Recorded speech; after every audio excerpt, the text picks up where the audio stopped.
বলুন তো, বেগম খালেদা জিয়ার বিরুদ্ধে এ যাবৎকালের সমালোচনাগুলো কি কি? আওয়ামী লীগ শাসনামলে জিয়া এতিমখানা দুর্নীতির মামলা ও নাইকো দুর্নীতি সহ বিভিন্ন মামলায় তার নাম আসে।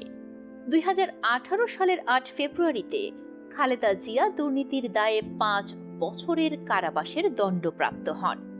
এতে বলা হয়, তিনি প্রধানমন্ত্রী থাকাকালীন একটি এতিমখানা ট্রাস্ট গঠনের সময় অর্থ আত্মসাতের অভিযোগে দোষী সাব্যস্ত হন। ২০২৪ সালের আগস্টে ছাত্র জনতার অভ্যুত্থানের মাধ্যমে আওয়ামী লীগ সরকারের পতনের পর সকল মামলা থেকে তিনি মুক্তি পান। রাষ্ট্রপতির বিশেষ আদেশে তাকে মুক্তি দেওয়া হয়। রাষ্ট্রপতি ৫ই আগস্টের পর খালেদা জিয়ার বিরুদ্ধে থাকা জিয়া অরফানেজ ট্রাস্ট ও জিয়া চ্যারিটেবল ট্রাস্ট দুইটি দুর্নীতি মামলার সাজা মওকুফ করলেও আদালতের মাধ্যমে এইসব মামলা নিষ্পত্তি চান বেগম খালেদা জিয়া। অবশেষে ২৭ নভেম্বর ২০২৪ তারিখে আইনি প্রক্রিয়ার মাধ্যমে এইসব দুর্নীতির মামলা থেকে খালাস পান তিনি।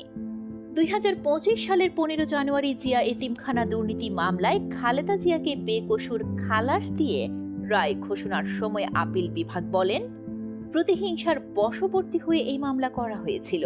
মামলার বিচার ছিল সম্পূর্ণ ত্রুটিপূর্ণ ও উদ্দেশ্য প্রণোদিত।